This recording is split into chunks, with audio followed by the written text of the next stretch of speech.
Abra sua Bíblia no Evangelho de Marcos.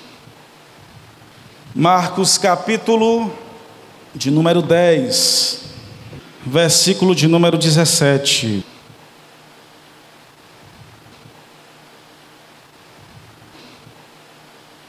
E pondo-se a caminho, correu para ele um homem, o qual se ajoelhou diante dele. Ô Jesus para ter fã, né? Se ajoelhou diante dele e lhe perguntou: bom mestre, que farei para herdar a vida eterna? E Jesus lhe disse: por que me chamas bom? Ninguém há bom, senão um, que é Deus. Tu sabes os mandamentos: não adulterarás, não matarás, não furtarás, não darás falso testemunho, não defraudarás alguém, honra a teu pai e tua mãe. Ele, porém, respondendo, lhe disse o quê?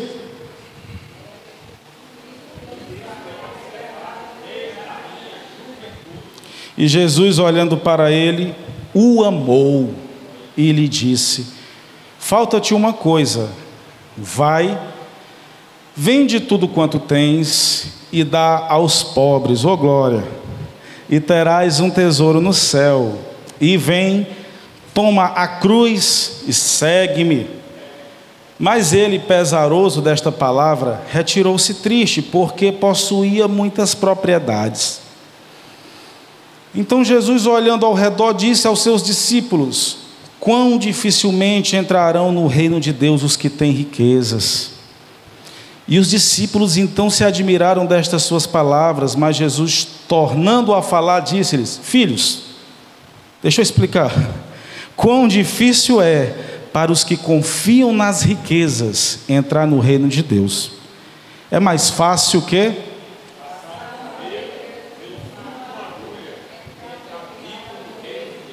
É mais fácil passar um camelo. 26. E eles se admiraram ainda mais, dizendo entre si: quem poderá, pois, salvar-se?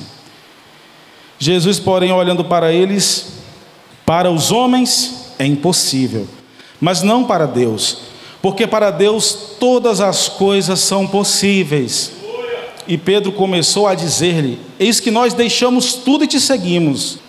E Jesus respondendo disse: em verdade vos digo, que ninguém há que tenha deixado casa, ou irmãos, ou irmãs, ou pai, ou mãe, ou mulher, ou filhos, ou campos, por amor de mim e do Evangelho, que não receba 100 vezes tanto já neste tempo em casas, irmãos, irmãs, e mães, e filhos, e campos, com perseguições, e no século futuro a vida eterna.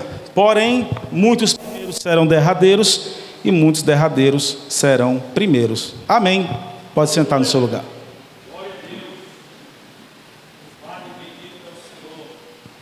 Vocês lembram daquele programa que havia na década de 90 na Rede Globo? Você decide. Você escolhe o final, você decide. Foi um programa que teve, né? Meados de 92, passou 8 anos no ar, 323 episódios, cerca de 100 mil ligações por semana, para escolher o final da história. E na Bíblia tem uma história que sempre, há muitos anos, é a que eu mais penso em finais alternativos, é esta história aqui do jovem rico. E se fosse diferente? Existem uns intelectuais, uma frase que eu nunca gostei, Romo, que é como a gente ouviu de alguns intelectuais por aí, né?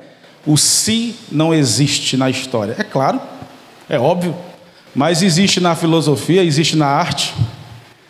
O se existe, que existe a reflexão do que é que poderia ser. O que é que poderia ter acontecido se fosse diferente? Nesse programa, no programa da Rede Globo, Você Decide, teve um episódio que gerou muita polêmica, que foi justamente, curiosamente, com dinheiro, envolvendo dinheiro.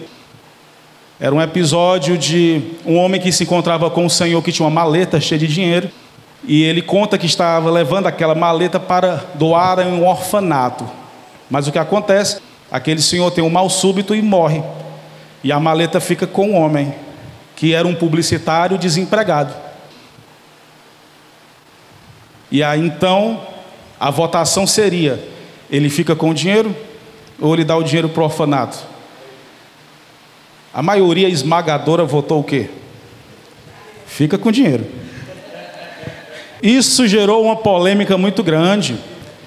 Teve até falas, justamente no Senado, na Câmara dos Deputados, condenando o brasileiro por um pensamento assim, de ficar com o dinheiro. Hoje seria diferente, né? Hoje seria... Então, se pudéssemos mudar essa história, ou pensar pelo menos algumas possibilidades, quais finais poderiam acontecer aqui com esse jovem rico? E envolve dinheiro, aparentemente, mas quando a gente for olhar mais a fundo, não está falando só de dinheiro, está falando de algo bem mais profundo. E quando a gente observa essa mensagem aqui, esse texto, essa história tão conhecida deste jovem que chega para Jesus, é importante que a gente pense em duas coisas. Eu lembro de um livro que eu li que contava de um viajante na Escócia, meados de 1900, estava viajando na Escócia, e ele conta que ouviu duas grandes mensagens. E a coisa boa é ouvir uma grande mensagem. É ou não é? Quem é que já ouviu uma grande mensagem aqui? É muito bom ouvir uma grande mensagem. Foi legal a definição desse viajante. Ele disse que ouviu duas totalmente opostas, totalmente diferentes. Uma mostrou para ele a glória de Deus. A outra pregação mostrou para ele o seu próprio coração, tocou o seu coração. Eu já ouvi muitas mensagens impactantes. Uma das que me marcaram foi no dia 4 de dezembro de 2013, lá na sede, pastor Darkson pregando sobre tome o cordeiro para si. E eu lembro que eu fiquei impactado demais com essa mensagem. Foi extraordinário, foi a glória de Deus. Mas eu já ouvi mensagens muito simples que me fizeram chorar, que não tiveram aprofundamento teológico nenhum, mas tocaram o coração. E eu ouvi, inclusive, mensagens evangelísticas sendo crente e senti vontade de não ser crente só para aceitar Jesus. Ouvindo, aos meus 14, 15 anos de idade, uma mensagem do pastor João Ribe Palharim. Ele pregou com tanta unção que eu chorei. Eu estava no sofá ouvindo a mensagem e ele dizendo: louco, esta noite pedirão a tua alma. Eu me tremi todinho. Eu era crente, mas eu falei assim: se eu não fosse crente, eu ia aceitar Jesus hoje. Eu chorei mesmo, eu queria sentir o prazer de entregar a vida a Jesus. Foi muito forte aquela mensagem. Então há muitas formas de mensagens. Há inclusive as mensagens que tentam responder às nossas angústias, os nossos anseios. E não há problema na gente tentar responder, porque o homem precisa de tanta coisa. Mas este texto aqui nos revela algo mais. Ele não está preocupado em mostrar nesse texto aqui não tanto o que o homem está interessado, mas no que Jesus está interessado. Em que Jesus se interessa? Esta deve ser a nossa preocupação prioritariamente. Em que Jesus está interessado em nossa vida? E nós podemos observar 3 coisas aqui no texto que Jesus está interessado. Tomara que o Senhor olhe para a sua vida e veja estas 3 coisas. Tomara que olhe para a minha vida e veja estas 3 coisas. Porque Jesus está interessado nestas 3 coisas aqui. Primeiro lugar, Jesus está interessado em saber o que você quer ser: um admirador ou um discípulo? Olha no versículo 17, ele correu e se ajoelhou. Quem corre para uma pessoa e se ajoelha, ou é falso, ou é muito fã mesmo, ou é muito admirador. Ele correu e se ajoelhou aos pés de Jesus. E Jesus se importou com isso? Não fez muita diferença não. Vivia pessoas correndo para pegar em Jesus, né? Jesus não se importou muito com isso. Jesus não se impressionou com ele ter corrido e se ajoelhado. Mas ele não para. Olha no versículo 18, ele faz um elogio. O que é que ele diz? Bom mestre. Bom mestre. Ele faz um elogio. E Jesus se impressionou com isso? Jesus deu foi uma cortada, não foi? Jesus cortou. Não há ninguém bom senão um que é Deus. Aí vem aquela questão teológica, que Jesus não era Deus? Quinta-feira eu explico essa parte, viu? Quinta-feira. Por que Jesus disse que não havia um bom que era Deus, ele é Deus? Escola Bíblica, quinta-feira. Vamos lá. Ele cortou o jovem rico. Senhor, tu és bom. Foi um elogio ali, Jesus cortou, não se impressionou. E ele em seguida diz que fazia tudo certinho no versículo 20. Eu faço tudo certo. Eu sou correto. Jesus não se impressionou também com ele achar, sentir que tinha uma vida bem correta, bem bonitinha. Você já deve ter visto, né? De vez em quando alguém diz assim: eu não bebo, eu não mato, eu não roubo, eu não furto. Precisa ir para a igreja não. Por quê? Porque eu já sou muito correto. Há pessoas que tentam impressionar ou se auto-impressionam achando que são corretas demais. Então ele não precisa de mais nada porque ele já tem uma vida legal, uma vida boa. Mas é interessante que Jesus está interessado não tanto no que você pode fazer. Está interessado? Está também. Mas ele está mais interessado naquilo que você está disposto a deixar para segui-lo.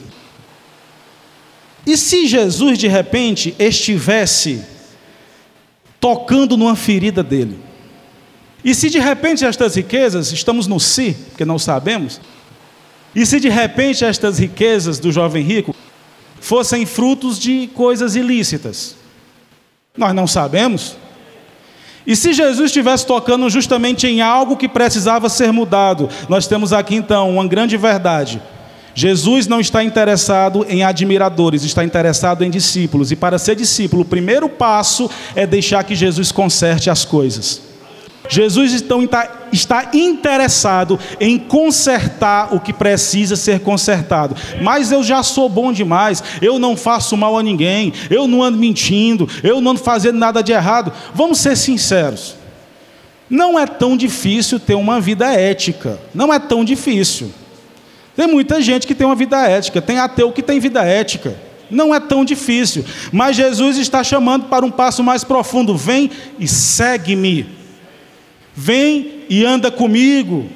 O Senhor quer de verdade discípulos. O Senhor quer gerar discípulos. O que é que você estaria disposto a deixar para ter o privilégio de ter a presença de Jesus? Porque nós só podemos medir a qualidade do nosso amor quando a gente pensa o seguinte: o que é que eu deixaria para viver esse amor? Porque o amor mais poderoso é aquele que está disposto a se entregar, que sempre deixa alguma coisa para mergulhar, viver, amar intensamente. A prova disso é Jesus. O que você está disposto a fazer para viver o amor de Deus? Jesus então está provocando um desafio, e aqui vai a grande diferença de um admirador para um discípulo. O discípulo é desafiado. Jesus desafia os discípulos. Há muita gente que gosta de Jesus. Tem ateu que gosta de Jesus, inclusive. Tem filósofos que gostam de Jesus. Tem filósofos aí que falam que Jesus foi o grande sábio. Com razão eles dizem, foi o grande sábio. Tem pessoas que até dizem que são crentes.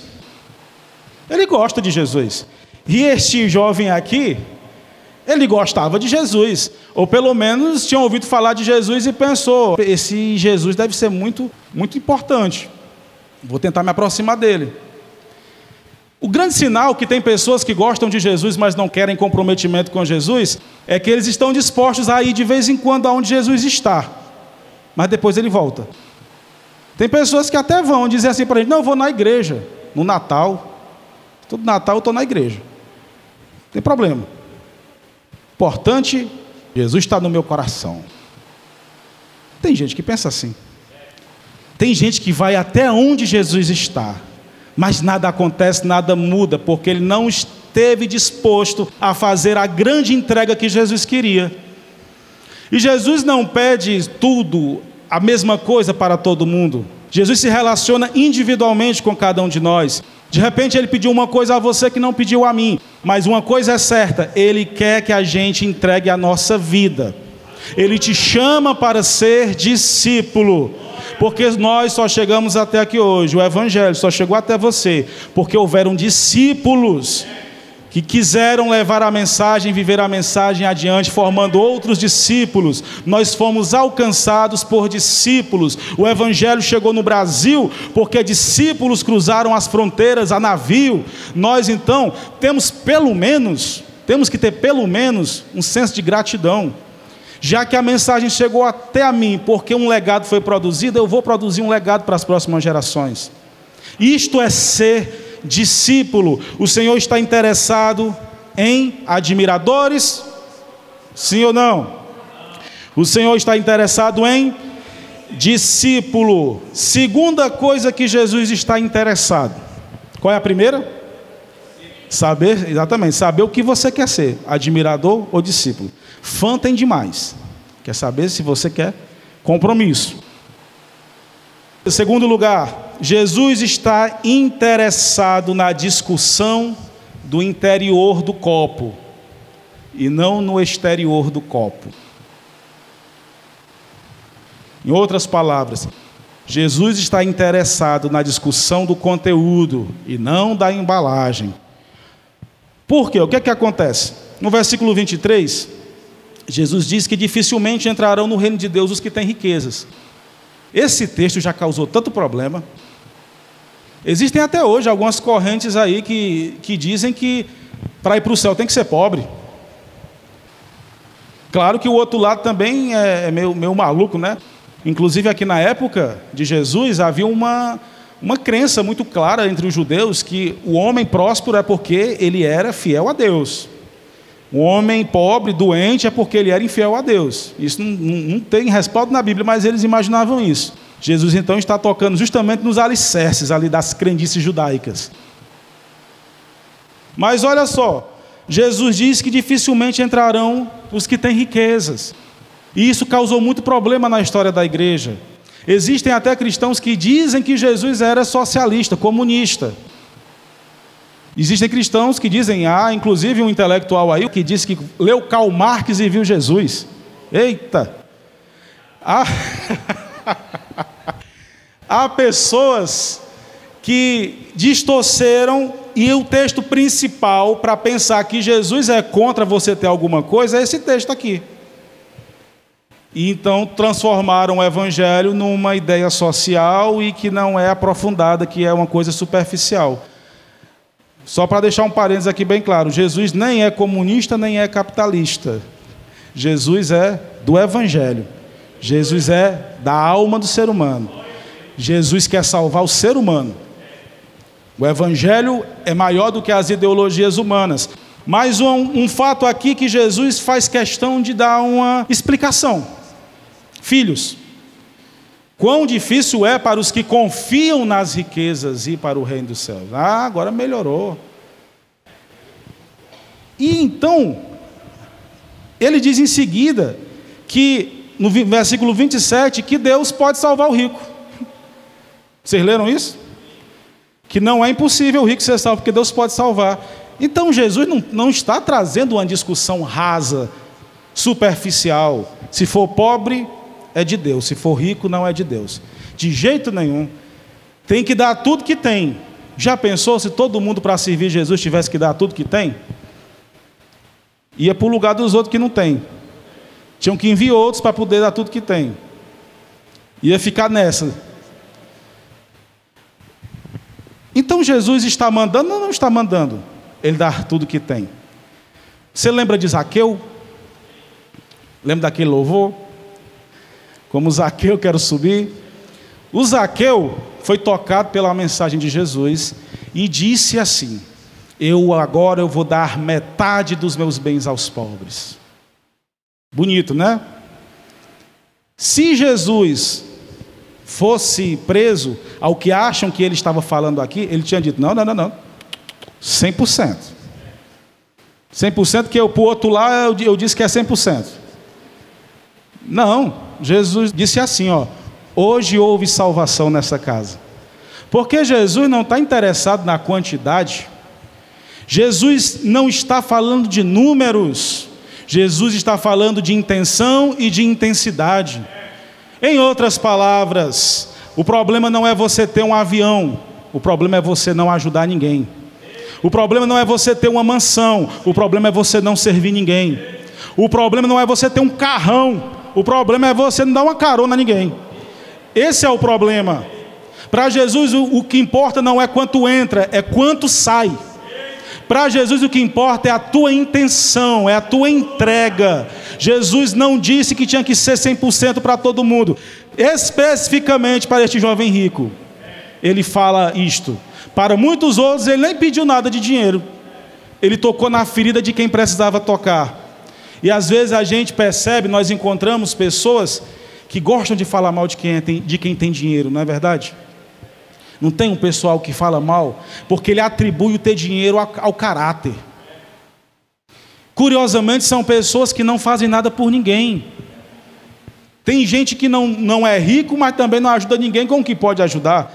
Não ajuda a segurar uma escada para a pessoa trocar a lâmpada. Eu tenho o privilégio de conhecer pessoas, eu conheci pessoas pobres que se doam aí, para passar a noite em hospitais, para irmãos da igreja, sem cobrar nada. Então, uma pessoa dessa está mostrando que ela pode sim não ter algum recurso, mas ela está dando a sua vida. Jesus está interessado não numa discussão superficial. Tem dinheiro é ruim, não tem dinheiro é bom, de jeito nenhum. Tem muito rico generoso e tem muito pobre miserável. Jesus está falando daqueles que têm amor às riquezas e não amor às pessoas. Então Jesus está interessado em que a nossa discussão se aprofunde. Jesus está demonstrando tanto aqui que ele não está debatendo a questão de números, que lá no final do texto ele fala que se você seguir Jesus, você vai ganhar 100 vezes mais. Aqui, ô glória, já pensou, hein? Você tem um carro, vai ganhar 100 carros, é isso mesmo, é? Olha que maravilha. Não há quem tenha deixado marido, esposa, filho, mãe, terreno nesta terra e não receba aqui 100 vezes mais. E ainda a vida eterna. Oh, glória, hoje. Olha que coisa interessante. Jesus está falando que, para Jesus, essa discussão de riqueza e pobreza não faz sentido. Ele pode abençoar uma pessoa e pode tirar as coisas de outra pessoa, porque isso não é o que mais importa. E quando ele fala que você vai receber 100 casas, 100 famílias, 100 irmãos, ele está falando da igreja. Quem é que nunca foi abençoado por algum irmão da igreja, que entrou na sua vida? Paulo mandou uma mensagem, um recado muito interessante, lá para os Romanos, a Epístola aos Romanos, capítulo 16. Ele manda um abraço para Rufo, olha o nome bonito, né? Rufo, saudai a mãe de Rufo. Olha o que Paulo diz: a mãe de Rufo foi como uma mãe para mim. Quem está falando é Paulo, aquele que perdeu casa, perdeu família, perdeu amigos. Há quem diga, alguns estudiosos, que ele perdeu esposa porque seguiu Jesus. E ele ganhou mães, irmãos, famílias, casas. Ganhou inclusive, né? Aí outra questão para uma dessas quintas, né? Um dos tronos lá do Apocalipse, né? É outra questão. Os 12 tronos. O apóstolo Paulo é um exemplo de alguém que deu sua vida e recebeu nesta terra muitas coisas. E nós estamos falando de você servir a Jesus para enricar. De jeito nenhum. Jesus nem fala disso. Ele está falando que você vai andar com Ele e você não vai ser desamparado. E de repente, Ele pode te querer fazer enricar. E receba. Seja rico. Glória a Deus. Mas isso não é a razão do Evangelho. O Evangelho é você estar disposto a servir pessoas e não colocar seu coração nas riquezas. Terceiro lugar, Jesus está interessado em quem se humilha e não em quem toca trombeta sobre si. E se o jovem rico estivesse buscando, na verdade, um elogio? Você já percebeu que tem gente que quer o aval de Deus só para Deus dizer e confirmar tudo aquilo que ele já pensava que tinha que fazer? Ele quer que Deus confirme aquilo que ele sempre quis fazer.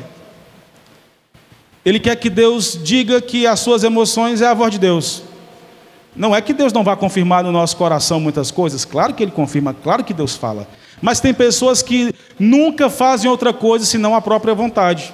E se este jovem rico, na verdade, estivesse procurando aplausos? Dizer, bom mestre, esperando Jesus dizer de volta, diga meu bom rapaz. Diga lá, rapaz, estou sabendo, você é o cara. Tem pessoas que se aproximam de Deus tentando conseguir aplausos. E Jesus está à procura de quem se aproxima diante dele, se aproxima a ele com coração humilde, com coração quebrantado. Até porque a Bíblia nos ensina, a Bíblia nos diz, lá em Provérbios 27, não louve a tua boca, não te louve a tua boca, deixa que alguém te louve. Principalmente para Deus. Jesus conta uma parábola muito interessante do fariseu e do publicano. Os dois subiram para orar. E a oração do fariseu era: Senhor, eu te dou graças porque eu não adultero, eu te dou graças porque eu não engano ninguém, eu te dou graça porque eu sou dizimista, eu te dou graça porque eu te dou graça porque eu sou demais, Senhor. Já pensou? Enquanto isso, o publicano chorando, dizendo: Senhor, tem misericórdia de mim, que eu sou pecador. Aí Jesus pergunta: quem foi que saiu dali justificado diante de Deus? Jesus está interessado em quem se humilha e não quem se exalta. E não quem chega para ele achando que é muita coisa. Jesus está interessado em quem chega para Jesus com o coração humilde, com o coração quebrantado, porque se você for vasculhar a sua vida, honestamente, você vai ter a certeza que você não é perfeito. Se nós não somos perfeitos, nós necessitamos nos humilhar, todo dia, diante do Senhor. Não somos perfeitos, não podemos dizer o que Ele falou para Jesus: eu guardo tudo. Peraí, quem foi que guardou todos os mandamentos? Só Jesus. Como é que esse homem está dizendo para Jesus que guarda tudo desde novo? Se ele dissesse assim: não, eu guardei todos os mandamentos hoje, dava até para pensar, né? Acho que mas o cara cabra para mentir, né? Desde novo ele guarda todos os mandamentos.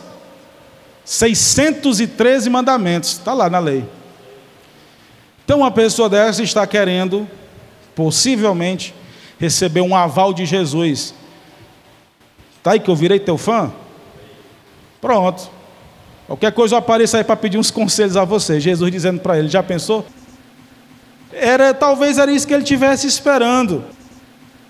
Então quais são as 3 coisas em que Jesus está interessado? Vamos para o teste de memória. Ser discípulo e não admirador. Segundo, na discussão do interior e não do exterior, do conteúdo e não da embalagem. Em terceiro lugar, no que Jesus está interessado? Tem um pouco. No que Jesus está interessado? Em quem se humilha e não em quem se exalta. Se chegue a Deus com humildade. Mas em quarto lugar, 3 coisas Jesus está interessado. Mas em quarto lugar, a gente precisa refletir no que o jovem estava interessado. E tem uma coisa que ele estava interessado, objetivamente. As outras são né? Poderia ser isso, poderia ser aquilo. Mas tem uma coisa objetiva que este jovem estava interessado. E é uma coisa até boa que ele estava interessado.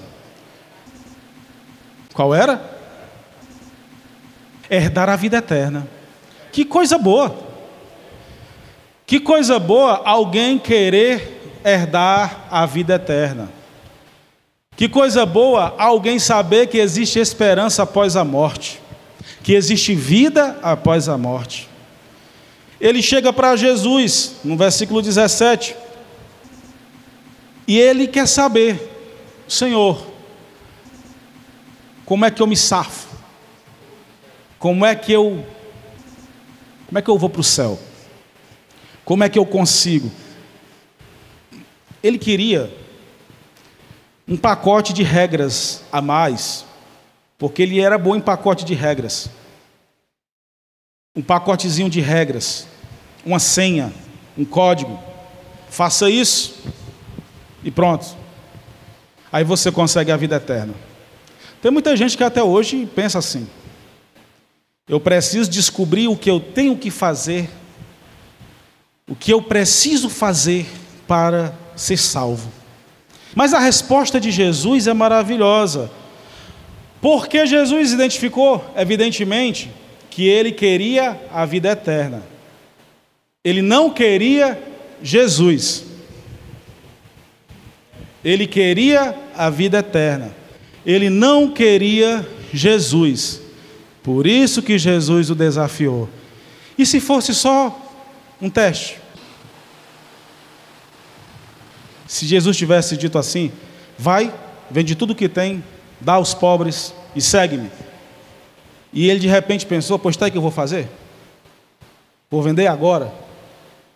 Aí fosse andando, Jesus voltasse: ei, pode vir, tua fé te salvou. E se fosse só um teste? Não sei. O fato é, Jesus sabia que ele não estava interessado nele, estava interessado na vida eterna. E aqui vai a grande lição para a nossa vida. Jesus está dizendo: ô meu caro jovem, eu sei que você quer viver eternamente, que bom. Coisa boa, né? Sermos livres da tristeza da morte, sermos livres de laços de amor que se dissolvem, sermos livres da angústia, da dor da morte. Que coisa boa. Que bom que você está buscando a vida eterna. Mas eu quero dizer uma coisa para você, meu caro jovem: ninguém vem ao Pai senão por mim. Eu sou o caminho, eu sou a verdade, eu sou a vida. A salvação é uma pessoa, a vida eterna é uma pessoa, o Evangelho é uma pessoa. É por isso que Jesus Cristo é aquele que diz: eu sou a porta e quem entrar por mim será salvo. Eu sou a luz do mundo e quem me segue não andará mais em trevas, mas terá a luz da vida. Eu sou o pão da vida e aquele que se alimentar deste pão nunca mais terá fome. Eu sou o pão da vida que desceu do céu. Quem deste pão comer viverá eternamente. Jesus está falando, é pessoal, é o conhecimento de mim, sou eu que salvo. Você só precisa de uma coisa: saber, você quer Jesus? Você quer Jesus? Eu sou o bom pastor, eu sou a luz, eu sou a porta.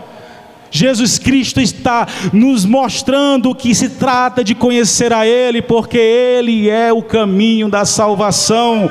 Você quer Jesus de verdade? Diga bem forte: eu quero Jesus. Mais forte. Feche teus olhos, levanta as duas mãos para os céus e eu quero ouvir bem forte: eu quero Jesus. Mais forte. Eu quero Jesus, porque se trata da presença de Jesus na minha vida. Se trata da presença de Deus. Não se trata daquilo que você possa querer fazer. Se trata de andar com Ele, seguir a Ele, e Ele vai ajustando todas as coisas. O que Jesus está interessado é em saber se o teu coração arde por Jesus. Alguma vez na vida você já foi tocado por uma declaração de um namorado, de uma namorada, com uma música romântica que tocou seu coração? Acho que sim, alguma vez já. Você já observou que tem músicas que falam de um amor profundo? Músicas que falam de arder de paixão. Jesus está interessado em saber se o nosso coração arde semelhantemente assim por Ele. Tem pessoas que têm coragem de fazer as mais belas declarações para outra pessoa, mas ele não sentiu de verdade o que é carregar Cristo dentro de si. O célebre filósofo Erasmo de Roterdã, magnânimo Erasmo de Roterdã, eu tive a honra de escrever um livro sobre ele. Erasmo de Roterdã, ele dizia, e ele disse isso no século XVI, o romanismo ali imperando, ele disse assim: olha, vocês ficam mudos e maravilhados com imagens, crucifixos, símbolos, mas isto não se compara a carregar no seu íntimo o mistério da cruz. O importante é você conhecer Jesus. O importante é você ter a presença de Jesus. É nisto que Jesus está interessado. Porque se eu estiver à presença de Jesus, se eu viver para Jesus, a minha fé não vai se abalar se o irmão vier a vacilar. Se eu estiver em Jesus, a minha fé não vai se abalar, minha força de continuar não vai ser abalada se o irmão vier me afrontar. Porque eu estou em Jesus, a minha fé é diretamente em Jesus. Se eu estou em Jesus, eu não vou desistir dele, mesmo se a tentação tentar me pegar. Eu não vou conseguir viver sem ele, eu quero Jesus. Se nós estamos em Jesus, nós queremos Jesus. E a salvação se trata de saber o quanto nós queremos Jesus, o quanto nós queremos conhecer o único que pode nos dar a salvação, Jesus Cristo. E para concluir, do cis que a gente pode imaginar, do que poderia ter acontecido aqui na história, eu acho que a melhor alternativa, se a gente pudesse voltar no tempo e mexer lá, né?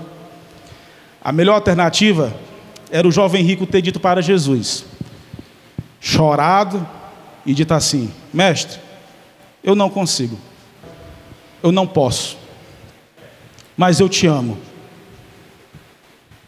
Na verdade, o que Jesus quer de nós é esse amor sincero. Aí muitos se questionam, por que Deus gostava tanto de Davi e não gostava de Saul? Davi era cheio de defeito, né?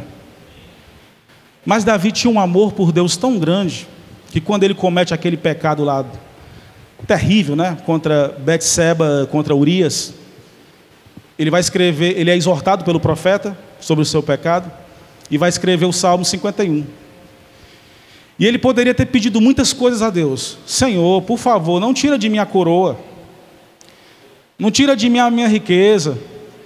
Mas ele faz um pedido: não retires de mim o teu espírito. Tudo se trata da presença de Jesus.